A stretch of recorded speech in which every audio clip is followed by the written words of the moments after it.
The bounding figure of haunted house near Buckingham Terrace, Edinburgh. No one is more interested in physical investigation work than Miss Torfida Vincent, one of the three beautiful daughters of Miss H.D.B. Vincent, who is herself still in the heyday of life, and one of the loveliest of the society women I have met. Though I have known her sisters several years, I only met Torfrida for the first time a few months ago, when she was superintending the nursing of her mother, who had just undergone an operation for appendicitis. One day, when I was visiting my convalescent friend, Torfida informed me that she knew of a haunted house in Edinburgh, a case which she felt sure would arouse my interest and enthusiasm.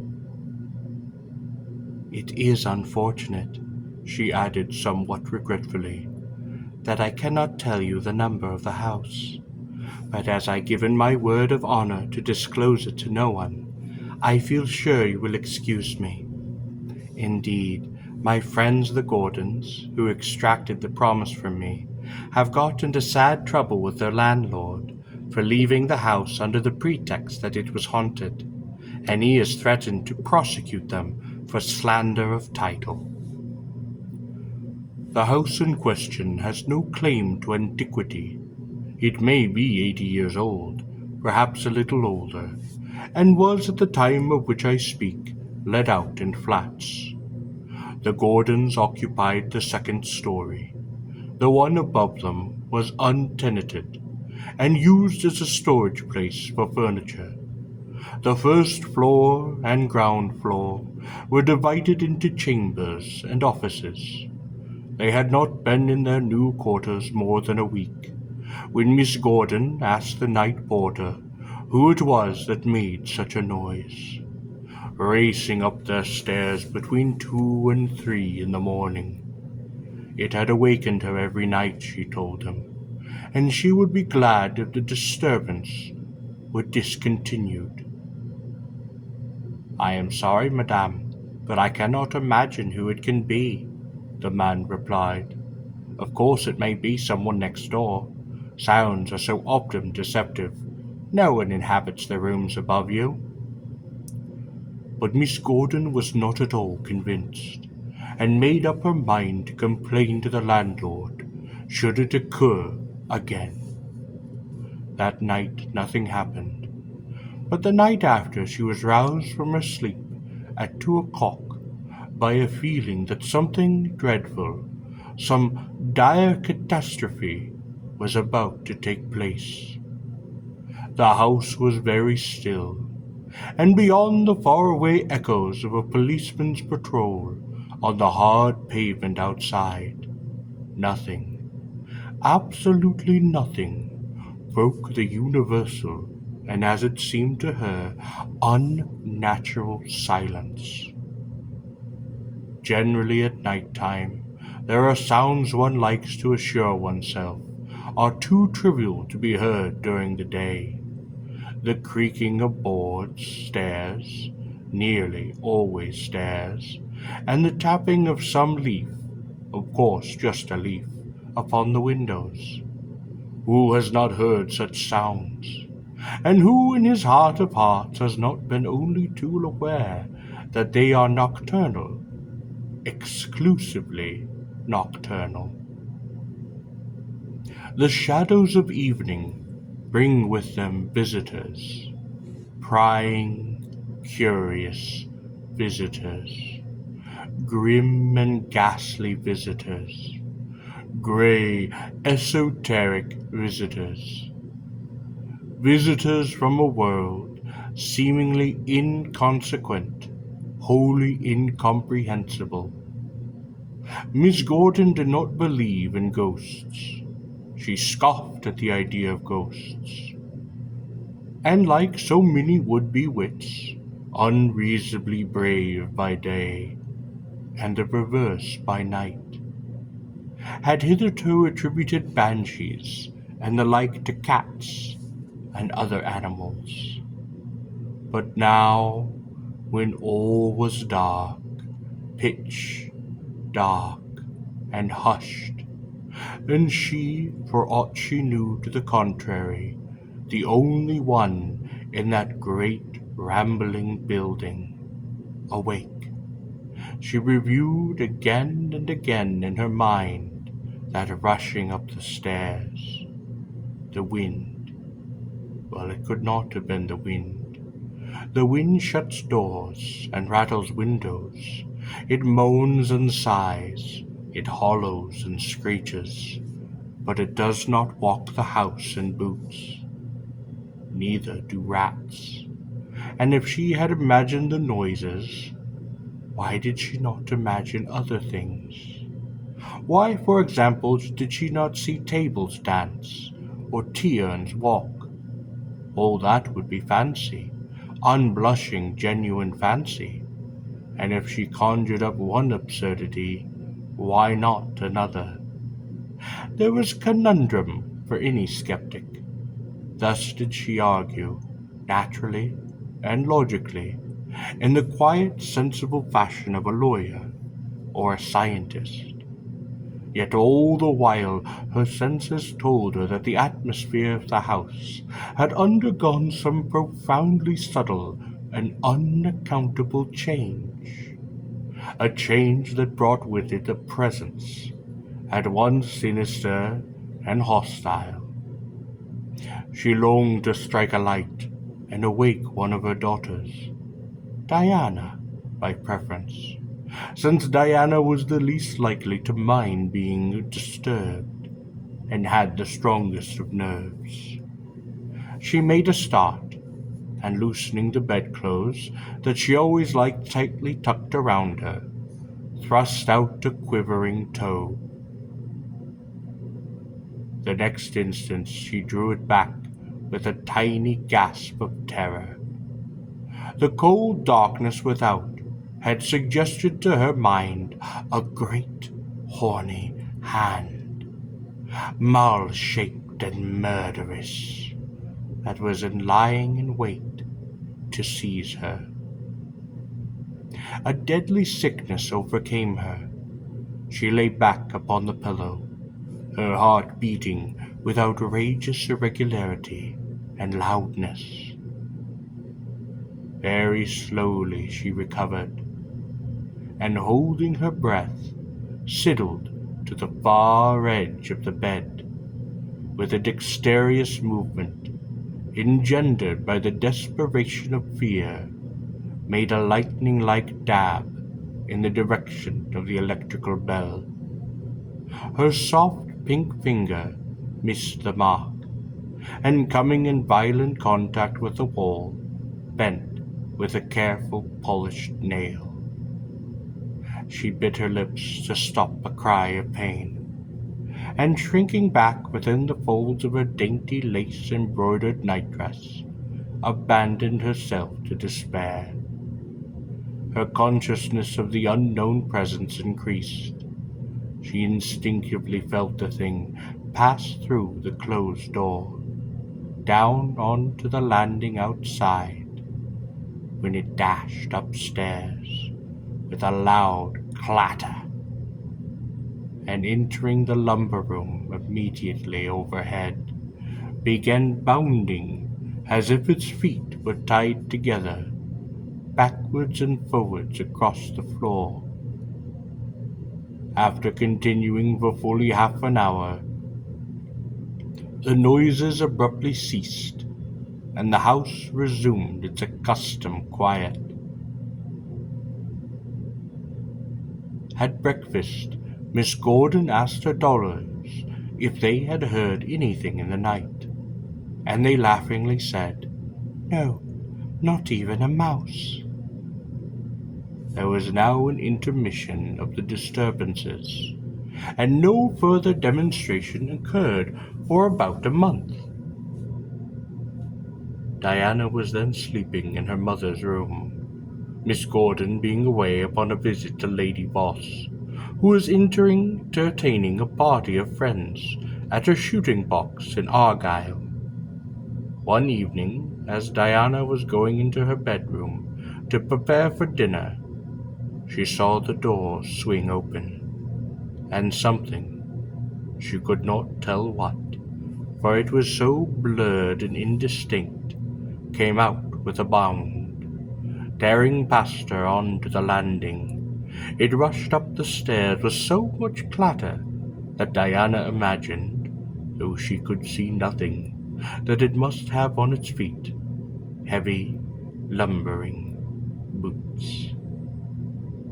Filled with an irresistible curiosity, in spite of her alarm, Diana ran after it. Upon reaching the upper story, heard it make a terrific racket in the room above the one in which she now slept. Nothing daunted, however, she boldly approached. Flinging open the door, perceived its filmy outline standing before a shadowed and very antique 8-day clock, which apparently it was in the habit of winding. A great fear now fell upon Diana. What was that thing? Suppose it should turn round and face her. What would she see? She was entirely isolated from her sisters and the servants, alone, the light fading, in a big, gloomy room full of strange old furniture, which suggested hiding places for all sorts of grim possibilities. She was assured now that the thing she had followed was nothing human. Neither was it a delusion, for when she shut her eyes and opened them, it was still there. Oddly enough, it was now more distinct than it was when she had seen it downstairs. A curious feeling of helplessness stole over Diana. The power of speech forsook her, and her limbs grew rigid. She was so fearful, too, of attracting the notice of the mysterious thing that she hardly dared breathe. Each pulsation of her heart sent cold chills of apprehension down her spine. Once she endured agonies through a mad desire to sneeze, and once her lips opened to scream as something suspiciously like the antenna of a huge beetle, which was subsequently discovered was a devil's coach horse, tickled the calf of her leg. She fancied, too, that all sorts of queer shapes lurked in the passage behind her, and that innumerable unseen eyes were malignantly rejoicing in her terror. At last, the climax to her suspense seemed at hand.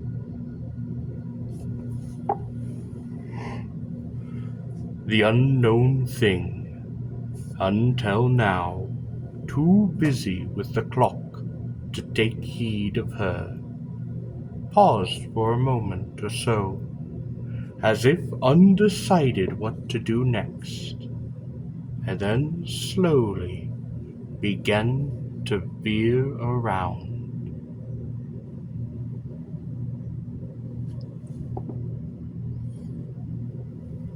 The faint echo of a voice below, calling her by name, broke the hypnotic spell that bound Diana to the floor.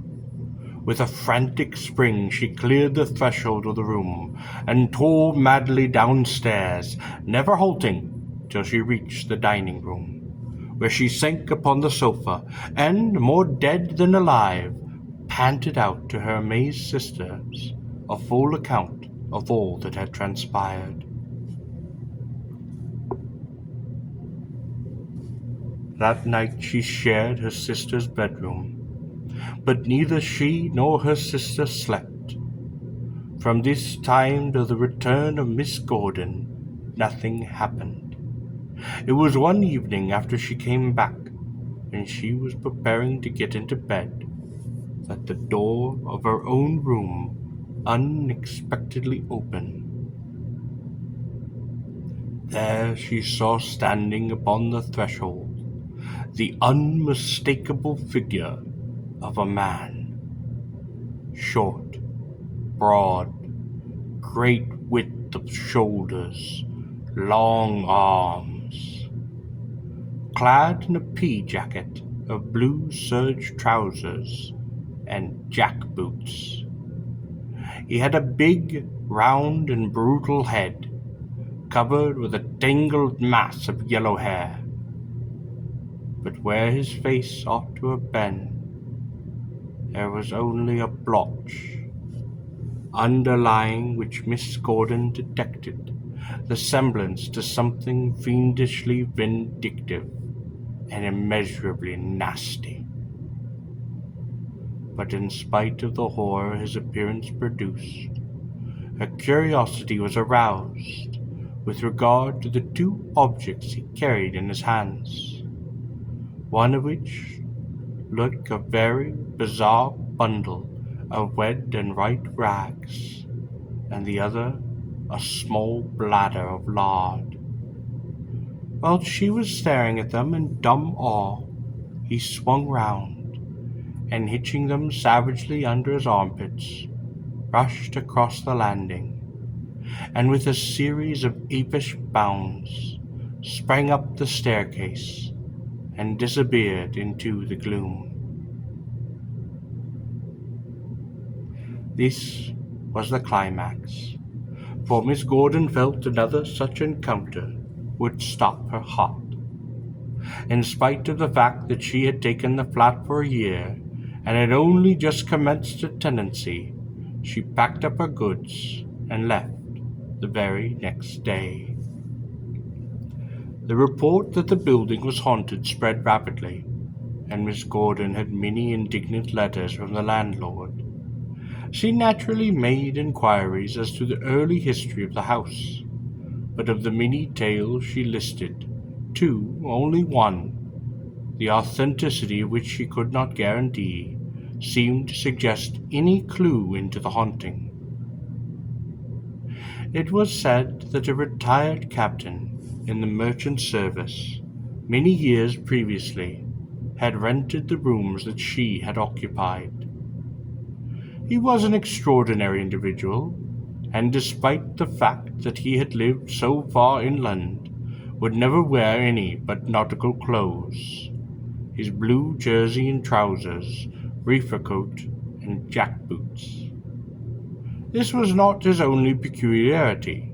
His love of grog eventually brought on delirium tremens, and his excessive irritability at the interval between each attack was a source of anxiety to all who came in contact with him. At that time there happened to be a baby in the rooms overhead, whose crying so annoyed the captain that he savagely informed its mother that if she did not keep it quiet, he would not be answerable for the consequences. His warnings having no effect, he flew upstairs one day when she was temporarily absent, and, snatching up the bread knife from the table, decapitated the infant. He then stuffed both its head and body into a grandfather's clock, which stood in one corner of the room, and, retiring to his own quarters, drank till he was insensible. He was, of course, arrested upon a charge of murder, but being found insane, was committed during His Majesty's pleasure to a lunatic asylum. He eventually committed suicide by opening an artery in his leg with one of his fingernails. As the details of this tragedy filled in so well with the phenomenon they had witnessed, the Gordons could not help but regard the story as the probable explanation of the hauntings. But remember, its authenticity is dubious at best.